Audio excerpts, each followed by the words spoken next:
There wasn't any evidence. I have been working on this for 50 years. I have tracked down every scrap and shred of evidence. Eventually, subtle patterns start to emerge, patterns that hint at the truth. It is difficult to explain to someone else. I cannot point to one specific thing to prove my case. It is more a feeling derived from a half-century of dedicated research. But I know I'm right, and eventually I will be able to prove it. There were other civilizations before the Protheans. This cycle has repeated itself many times over.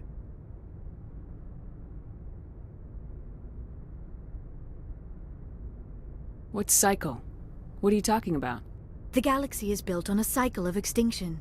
Each time a great civilization rises up, it is suddenly and violently cast down. Only ruins survive. The Protheans rose up from a single world until their empire spanned the entire galaxy. Yet even they climbed to the top on the remains of those who came before. Their greatest achievements, the mass relays and the Citadel, are based on the technology of those who came before them. And then, like all the other forgotten civilizations throughout galactic history, the Protheans disappeared. I have dedicated my life to figuring out why.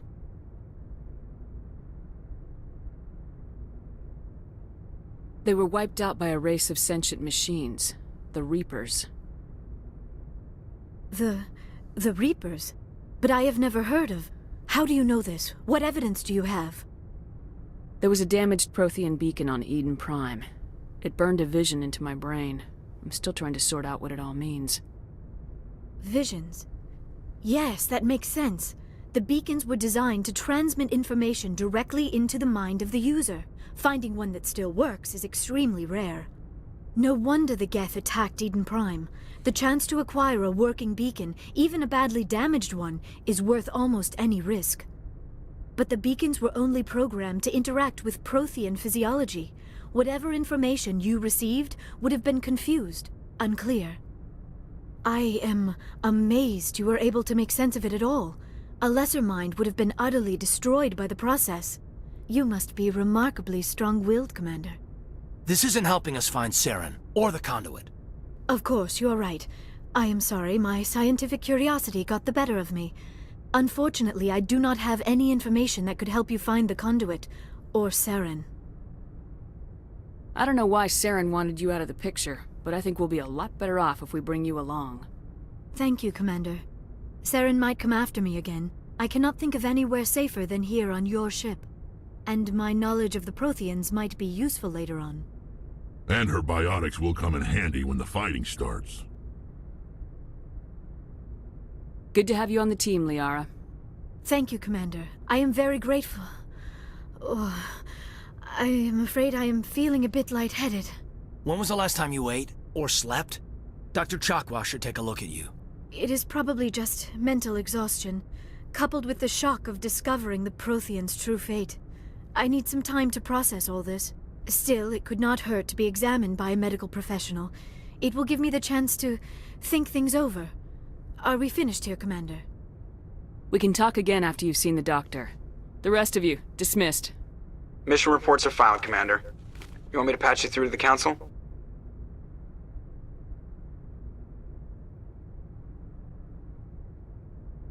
Patch him through, Joker. Setting up the link now, Commander.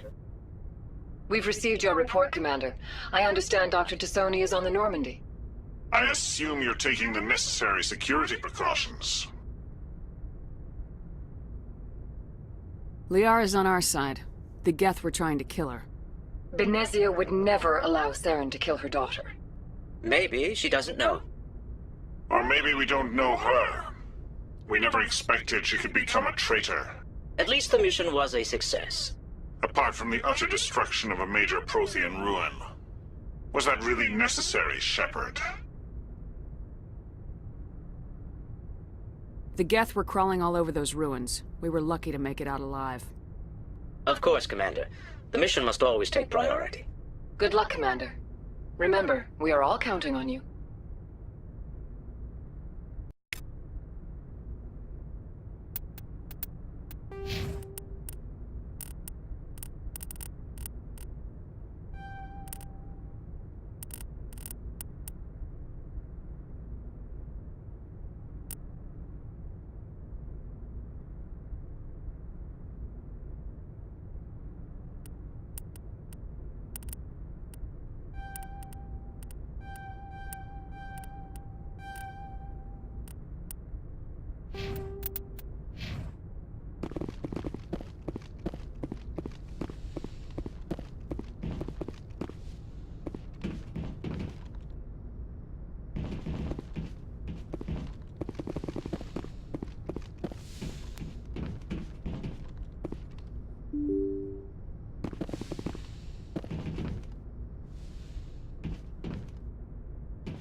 Yes, Commander?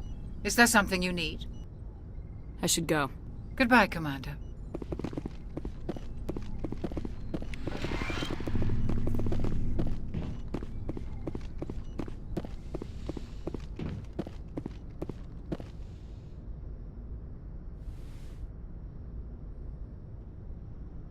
Commander, are you coming to check up on me?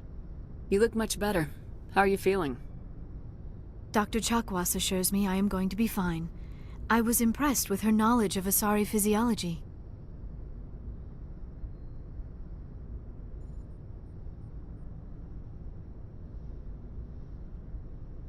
You're in good hands. Dr. Chakwas knows what she's doing.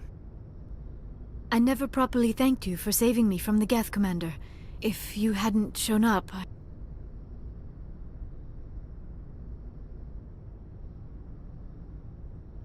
I'm just glad we got there in time.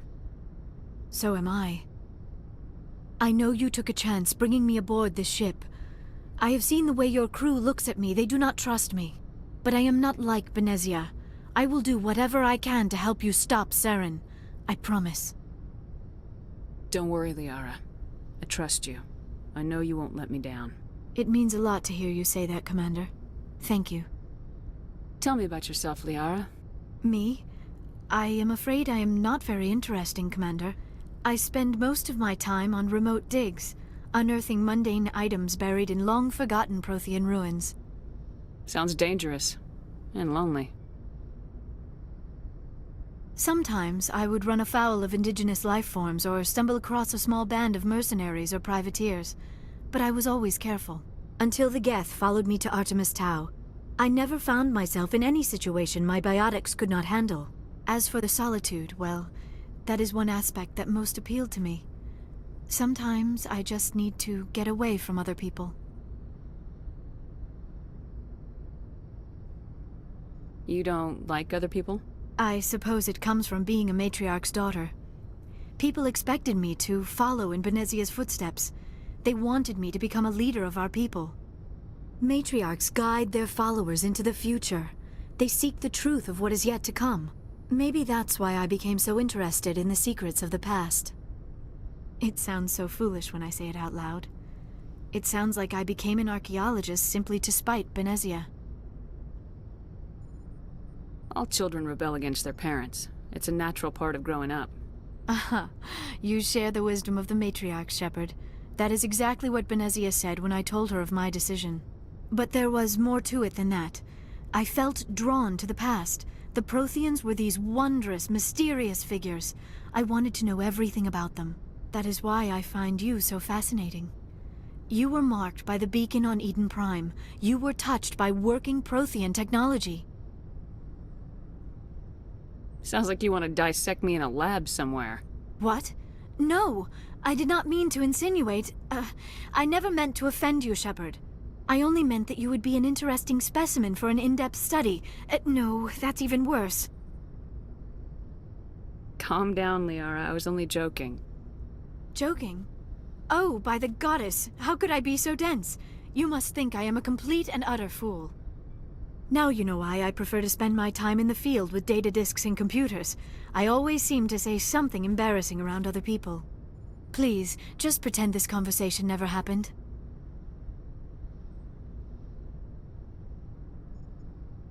Do you know why Benezia joined up with Saren? I don't understand it. She was always outspoken about the need for the Asari to become more involved in shaping galactic events.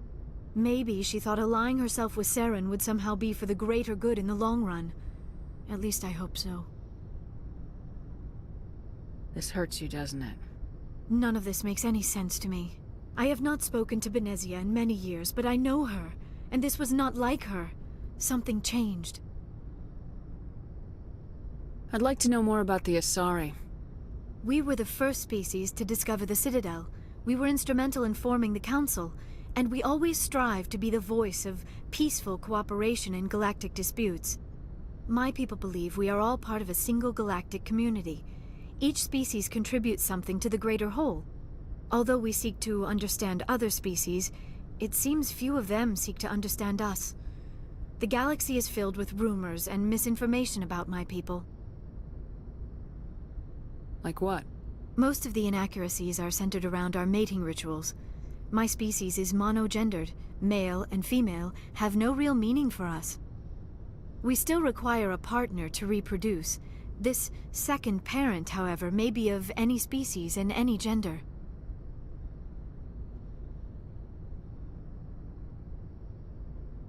I don't understand. Your species can mate with anyone? Mating is not quite the proper term, not as you understand it. Physical contact may or may not be involved, but it is not an essential element of the union. The true connection is mental. Our physiology allows us to meld with other beings. We can touch the very depths of their minds. We explore the genetic memory of their species. We share the most basic elements of their individual and racial identities. We then pass these traits on to our daughters. It is how we learn to grow as a species and how we develop a greater understanding of other races. What happens to your partner after the union? Every relationship is different. Some unions are a single encounter with both parents parting ways afterwards. Others can be more long-term. Sometimes an Asari and her partner will stay together for many decades.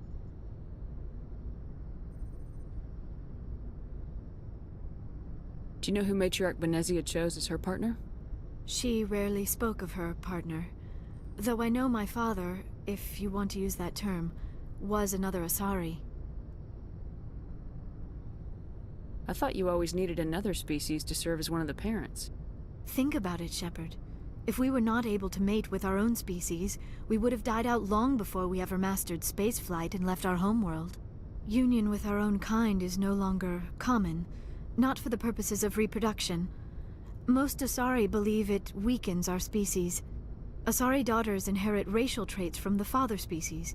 If both parents are Asari, then nothing has been gained, or so conventional wisdom would hold.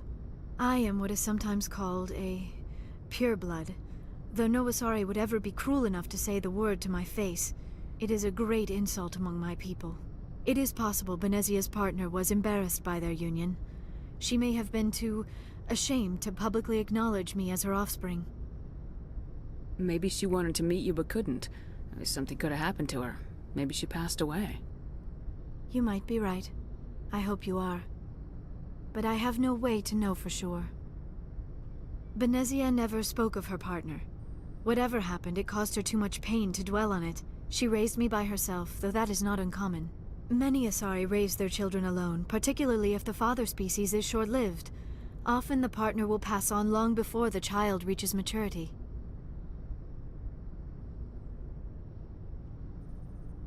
You Asari live for 1,000 years. What happens when your partner dies? Few sapient species live as long as my kind. We have learned to take a philosophical approach to our unions. We do not focus on the inevitable loss of our partners. Instead, we enjoy the time we spend with them. And even after they're gone, a part of them lives on in us. The union is a connection that transcends both time and space.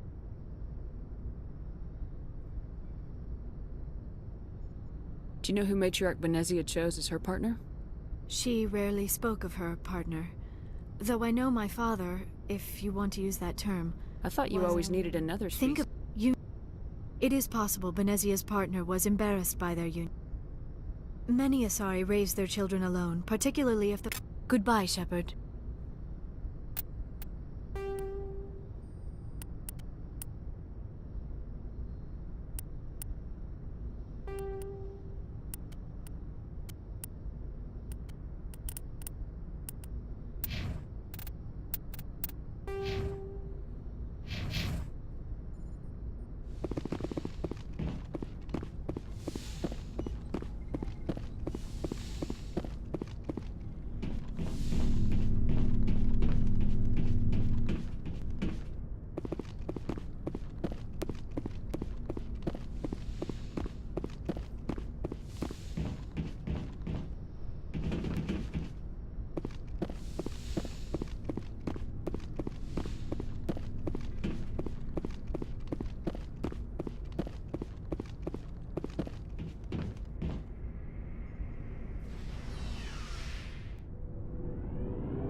message coming in. Patching it through. Commander Shepard, my name is Nasana Dantius. I have a job for you. I can't say any more in an unsecured communication. If you're interested in hearing my offer, meet me on the Citadel so we can talk in person. I'll be waiting in the Diplomat's Lounge on the Presidium.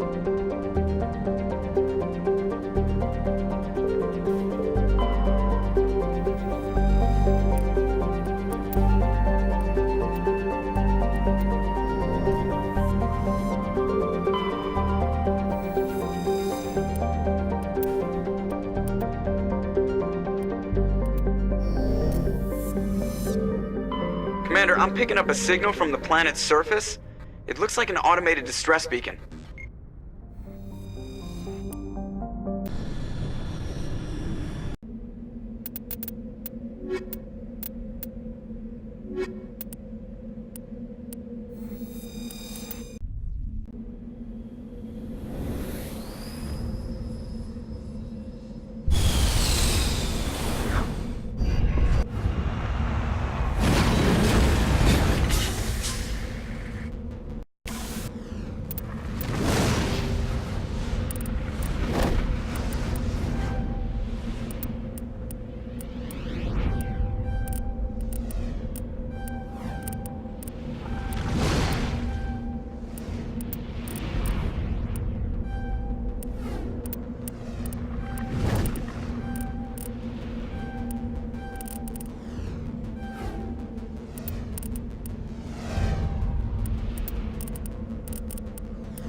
These are Alliance soldiers.